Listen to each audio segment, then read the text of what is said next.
What's up guys, welcome back to the channel. So Hecarim, this is the League of Legends champion I'm going to be covering today. If this is the first time on the channel for you, let me explain what I do. Every Thursday I go through a League of Legends champion based on a region. The most recent region I covered was Demacia, and now I have moved on to the Shadow Isles. So last Thursday I covered Muego, and today is going to be the second champion from the Shadow Isles, which is Hecarim. So what am I going to do? I'm going to go through his bio, then I'm going to go through react and review his skins, then I'm going to go through his login theme, then I'm going to go through his story. I'm going to see if I can find any special interactions, but so far I'm struggling to find any. But we'll see how we get on with that. And then I'm going to finish off with his spotlight. I'll timestamp the whole thing, as I always do. So yeah, without further ado, let's go. So, Hecarim, the Shadow of War. Break their ranks and ride them down without mercy. Crush the living, feast on their terror. Quote from Hecarim. Sounds like a decent guy, doesn't it? Fair enough. So let's crack on with the bio, the Shadow of War. So, born into an empire long since gone to dust and forgotten, Hecarim was a lieutenant in the Iron Order, a brotherhood sworn to defend their king's lands. As Hecarim won victory after victory from the back of his mighty warhorse, the commander of the Iron Order saw in him a potential successor, but also a growing darkness. His obsessive hunger for glory was eroding his honour, and over time the Knight Commander came to realise this young lieutenant must never lead them. Let's see how that works out. When he was told, Hecarim, there we go, was furious. Even so, he beat back his anger and continued his duties. When they next rode to war, I can guarantee he's going to betray him. There we go. The commander found himself surrounded by enemies. What coincidence is that? And cut off from his fellow knights. Hecarim, seeing his chance, turned away and left him to die. At battle's end, the Iron Order, oblivious to what Hecarim had done, knelt on the bloody ground and swore allegiance to him. Hecarim rode to the capital to take his formal oath and met with Kalista, the king's most trusted general. She recognised his prowess and leadership, and when the queen was wounded by an assassin's poisonous blade, which I found out about in the previous review of Muego, Kalista was comforted to know the Iron Order would remain with the king while she sought a cure. Gripped by paranoia, which obviously that was what Muego has, and definitely has, and seeing new threats in every shadow, the king raged at those he believed were trying to separate him from his dying wife, and dispatched Hecarim to quell dissent throughout the kingdom. The Iron Order earned a dreadful reputation as ruthless enforcers of the king's will. Towns and villages burned, hundreds were put to the sword. With grim inevitability, when the queen died, Hecarim chose to sour the king's grief into hatred, seeking sanction to lead the Iron Order into foreign lands, which obviously makes no sense. He would avenge her death while earning yet more dark renown for himself. But before they could ride out, Kalista returned. She had found what she sought upon the Blessed Isles, and yet it was now too late. The king would not believe this, and Kalista was imprisoned as a traitor. Intrigued by what he had heard, Hecarim visited her cell, and they spoke of the pale mists that protected the islands from the all invaders, which she found out in the map explore, and also the inhabitants' immense wealth, including the legendary waters of life. Knowing only Kalista could lead them there, Hecarim eventually persuaded her to guide the king's fleet through the veil that concealed the Blessed Isles from the mortal sight. They landed at the city of Helia, with the queen's body in solemn procession. The Iron Order led the way, only to be met by the city's masters, who now refused to help. Enraged, the king ordered Kalista to kill them, but she refused, and Hecarim smiled as he made a decision that would damn him for eternity. He drove a spear, through Kalista's back, and ordered his knights to ransack the city, looting its vaults of arcane treasures. Okay, so it's going to be interesting when I go and go for the champion review on Kalista to see the interactions between her, the ruined king, and also Hecarim. But am I reading that right? She was the king's most trusted general, but then Hecarim killed her, maybe to take her place. But yeah, that's kind of grim. Amid the chaos, a lowly custodian agreed to grant the king access to the waters of life, but not even this could distract Hecarim from the revelry of bloodshed, and so it was that the ruination of the Blessed Isles would take him almost completely by surprise. A blast wave of magical force tore across Helia, shattering every last building and leaving the fragments suspended in searing unlight. In the wake came the black mist, the billowing hurricane that dragged every living creature it touched into the shrieking, rolling embrace. Hecarim tried to rally the Iron Order, hoping to make it back to their ships, but the mist claimed them one by one as they fled. Alone and defiant to the end, the Knight Commander was taken by the shadows. He and his mighty steed were fused into a monstrous spectral abomination, that reflected the darkness in Hecarim's heart.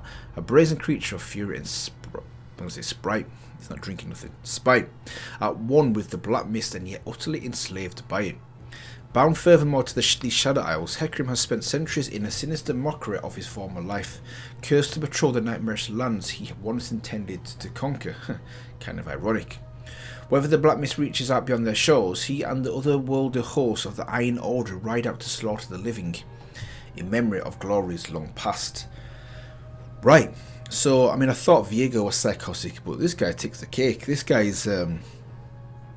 seems even more crazy, because at least with Viego, he has a clear motivation that I can understand, even though it's kind of warped.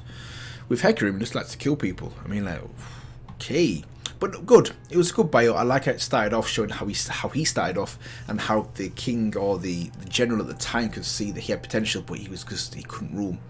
His mistake was telling him. He should have never told him. As soon as it said he told him, I knew what was going to happen next.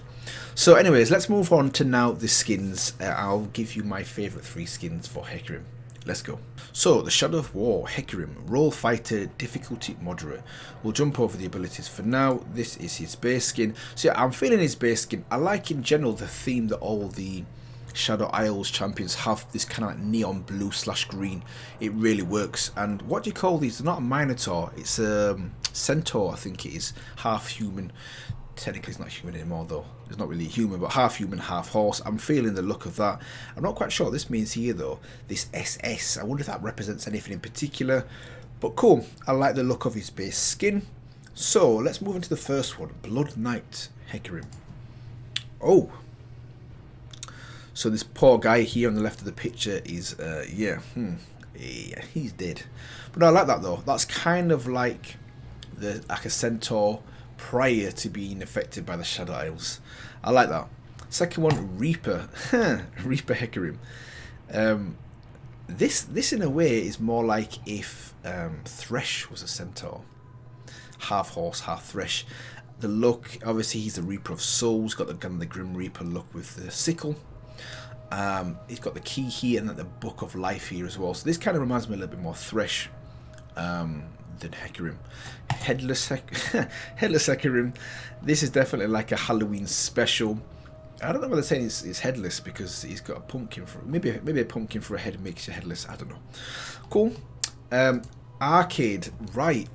So I forgot the name of the video, but this is one I watched a while back where, what was it now? Sona released Hecarim to fight Vega, wasn't it? This kind of arcade Summoner Showdown. Summoner Showdown number 5, I think it was. We saw this version of Hecarim in that one. Elderwood, nice. I like that.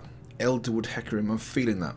What I like about that is, I think it's because, you know, it's a horse, it's an animal, it's in the forest, the whole green forest aspect of it just appeals to me. That's cool. I like that one. World Breaker. Yeah, that's definitely some world breaking there. So this is Nasus. So when I reviewed Nasus as well, I wasn't quite sure at the time who this champion was. Now I know. This is Hecarim. So Hecarim is here. Nasus is here. Next one. Lancer Zero. Nice. Lancer Zero. So this is obviously if Hecarim was from Demacia. Kind of got a little bit of a Galio vibe to it, and also Kale as well. I'm feeling the look, the big shield there as well. Nice. High Noon. Okay, High Noon obviously has to have some form of gun or something revolving around a gun in the shot. You've got the bullets here, and then kind of like a revolver in the axe here as well. I'm feeling the shadow element, a little bit like Zed, where he's got like a shadow of himself here, and the real Hecarim is here. And then Cosmic Charger, Cosmic Charger Hecarim as well, nice. This theme is cool. I like the, I think Lux had a similar Cosmic and Dark Cosmic vibe to her as well. Nice, okay. They're all good, and I like how they're all overemphasize the size, you know, of scale. It's not small as I mean, look at him next to these people here, who's huge. So, if I was to go back to the top of the dome, which is my favorite Hecarim skin, I would have to go with Elderwood. Yeah, this will be my number one because, like I said before, I think it just suits the setting. You know, he's kind of half horse, half animal. You know, he's in the forest. I like the look here. I like how they've used the roots as like a breastplate for him. The wooden axe. Yeah, it just looks good. I'm just feeling that one. Second would have to be Lancer Zero. I like this one as well. And third, Reaper. The third would be Reaper. I like it simply because of the thresh elements, and it ties in nicely back with the Shadow Isles as well. And Hecarim does a lot of killing as well, so it ties in. So they will be my top 3 for skins. So what I'm going to do now is I'm going to move on to the login theme. Let's go. Okay.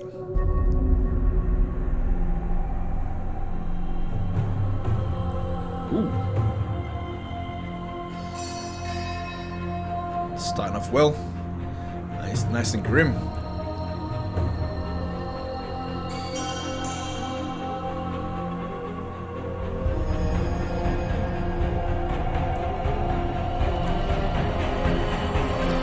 Pick it up, hold it up.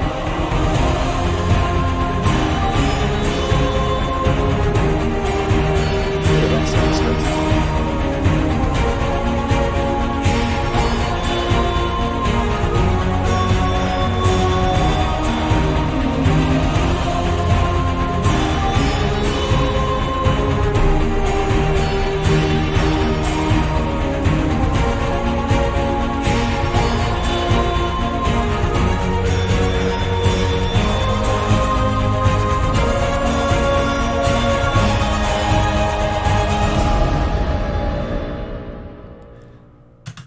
Wow, okay, that's a little bit different than what I was expecting.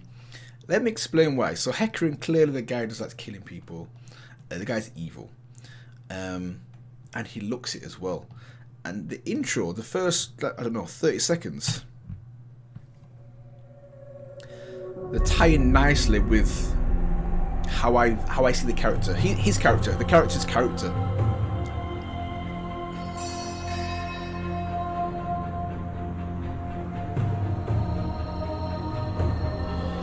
It reminds me a little bit of Galio's second login theme. What's it called? Gatekeeper. Gatekeeper Galio. He could be, or that version of Galio and that theme could be from the Shadow Isles as well. Kind of ominous, dark, just revolves around death. And that's how he looks as well. But then it builds up nicely, and then I'm thinking it's going to go a certain way. And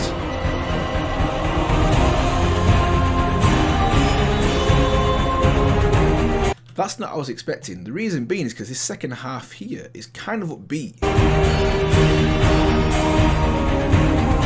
It's kind of upbeat and positive, like it's like a turnaround, the recovery sort of thing. And that is not Hecarim. The guy is not upbeat and he's not positive. Let's just put it that way. He is the opposite of that. This sounds like an upbeat.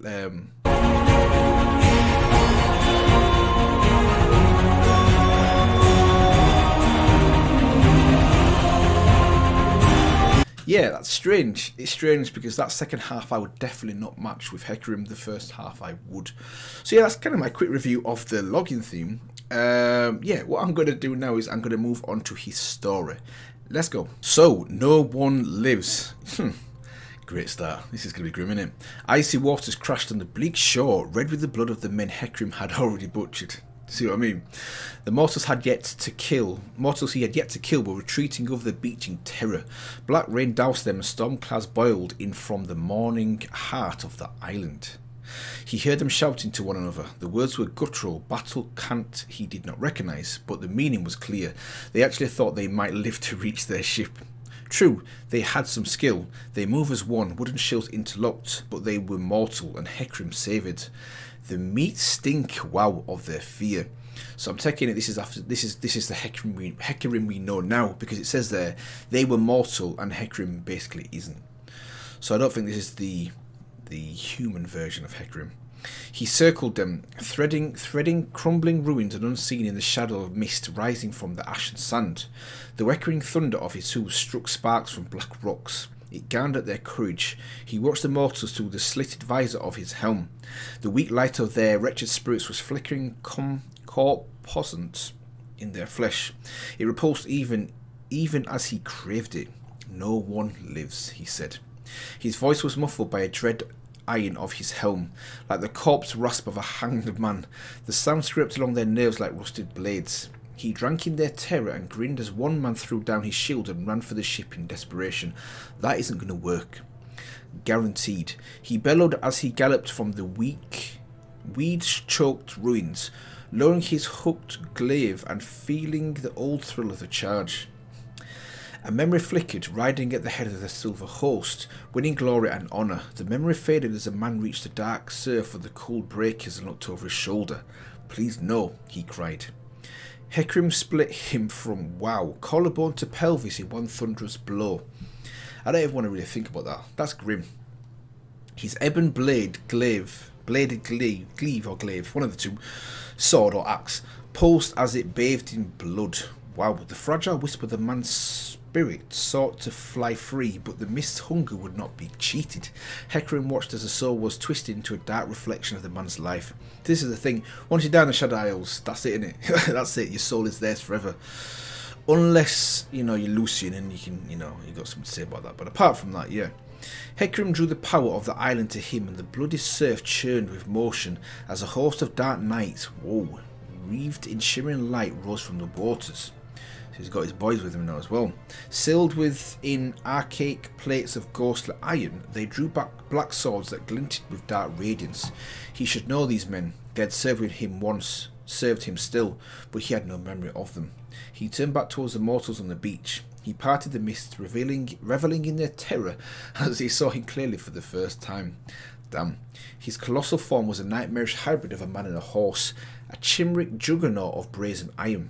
The plates of his body were dark and stamped with etchings whose meanings he only vaguely recalled. Blade fired smouldered behind his visor, the spirit within cold and dead, yet hatefully vital. Okay. Hecarim reared as forking traceries of lightning split the sky. He lowered his glaive and led the knights in the charge. This is not going to end well for anyone else. Throwing up giant clumps of blood, sodden sand and bone fragments as he went. The mortals screaming and brought up their shields, but the ghost knight's charge was unstoppable. Hecarim struck first, as was his right as their master, and the thunderous impact splintered the shield wall wide open. Men were trampled to bloody gruel beneath his iron-shod bulk. His glaive struck out left and right, killing with every strike. The ghost knights crushed all before them, slaughtering the living in a fury of thrashing hooves, stabbing lances and chopping blades. Bones cracked and blood sprayed as mortal spirits fled broken bodies, already trapped between life and death by the fell magic of the ruined king. You can just see it now. Grim. The spirits of the dead circled Hecarim, beholden to him as their killer, and he revelled in the surging joy of battle. He ignored the wailing spirits. He had no interest in enslaving them. Leave such petty cruelties to the chain warden. All Hecarim cared for was killing. There you go. The guy does not mess around. I thought the Ruined King was crazy. This guy does not play games. And this ties in once again with the login theme. The second half of the login theme is way too positive, way too upbeat to be this guy here we're talking about right about now. It says here as well, he ignored the wailing spirits. He had no interest in enslaving them, leaving such petty cruelty to the chain warden. So, I think the chain warden he's talking about is Thresh. I'm quite confident that's Thresh because we know what Thresh likes to do. So yeah, that was good. Just builds upon the character of Hecarim. So what I'm going to do now is I'm going to see if there's any special interactions. I've not been able to find any at the moment, but I'm going to have another look. If I can't find any, then I'll just move on to the spotlight. Let's go. Welcome to the League of Legends Champion Spotlight. Right, so yeah, I couldn't find any special interactions for Hecarim. If there is any, feel free to let me know in the comment section below. But yeah, I couldn't find any. The only things I could find were the ones relating to Legends of Runeterra, but I'm not going to go through them yet.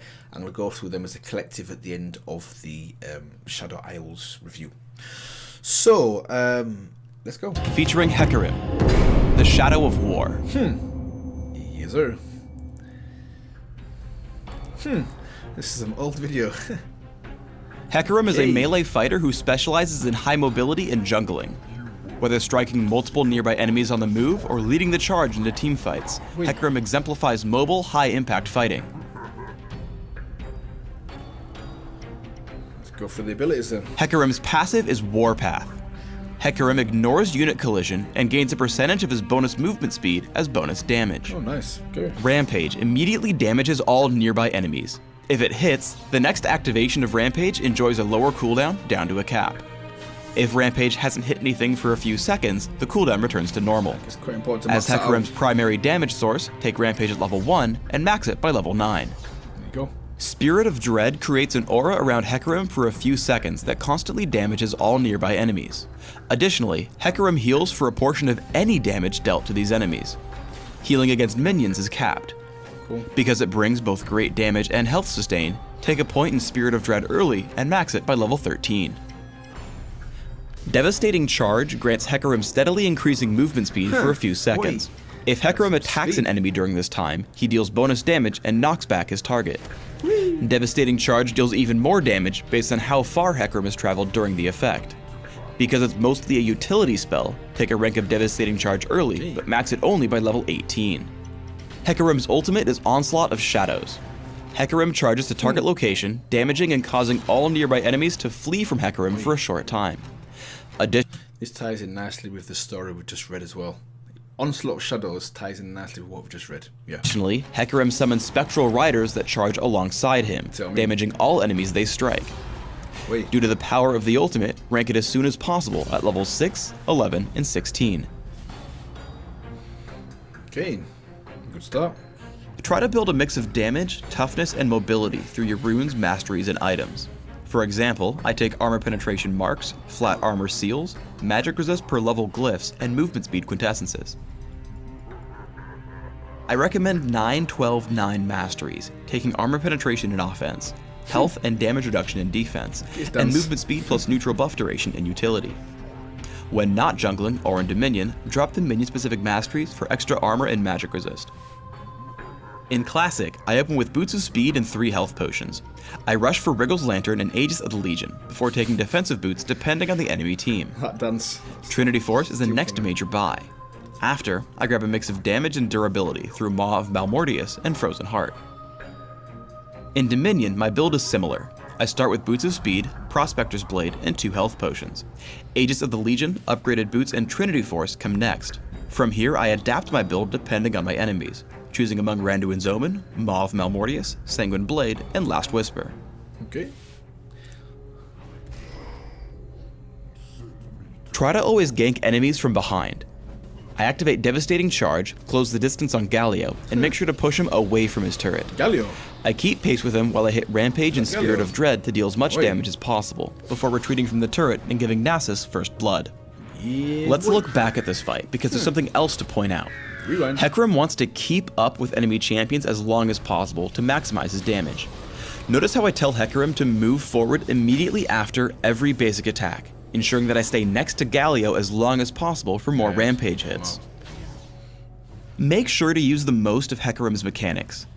Before I shove Ezreal toward the wall, I first use Rampage, because Devastating Charge's movement speed feeds into Warpath, giving me bonus damage. I chase with Ghost as he runs, using Rampage and Spirit of Dread to kill him without breaking stride. Got Kayle as well. I turn on Kayle and hit Onslaught of Shadows to lock her up under the turret and grab another kill. Finally, with Spirit of Dread still active, I Rampage and smite nearby minions to gain health back as I escape. Nice. When jungling, try to keep your cooldown reduction on Rampage alive between camps. To do this, make sure that Rampage is the killing blow on the last monster of the camp. Then, immediately run to the next one. As soon as you're in range, hit Rampage again to keep the cooldown low and enjoy your extra fast jungle speed. In this case, it let me clear the camps just fast enough to grab the Lizard Elder with Smite and run away with Devastating Charge. Remember that Onslaught of Shadows will constantly force the enemy champions to run away from you. Here I initiate on Rammus and move such that he'll run into my team. I push him with Devastating Charge and stay in front of him, cutting down his health with Rampage.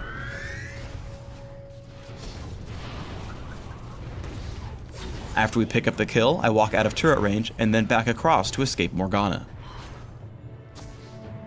By hitting Onslaught of Shadows immediately after activating Devastating Charge, you can give it a lot of bonus damage and set yourself up for an easy knockback. I lock up Galio and we get him extremely low before his team comes to help. After killing Galio, I move quickly to take out champions with the least armor, taking out Morgana and then Kayle soon after. Wow. I spot Rammus just above. Devastating Charge grants me a lot of movement speed as I walk just past Rammus before he taunts me, pushing him back toward my team. Thanks to all the armor accrued from items, I'm able to tank the turret long enough for my team to show up and grab the ace. Okay. The speed shrines on Dominion are even more useful on Hecarim thanks to Warpath, which converts that bonus movement speed into bonus damage. Speed shrine. Feeling it. This helps me catch up to Nidalee for 1 kill before moving down to meet Fizz with Onslaught of Shadows and a second.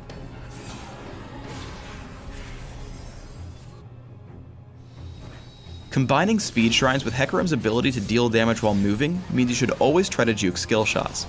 After taking down Nidalee and Fiora, I'm put into a duel against Fizz.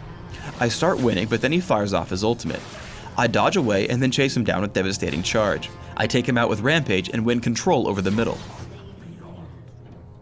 Thanks for tuning in to the Hecarim Champion Spotlight. Okay. Please subscribe to the Riot Games YouTube channel above, and don't forget to thumbs us up.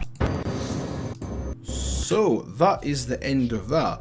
That spotlight was kind of old as well, probably 6 or 7 years old at least.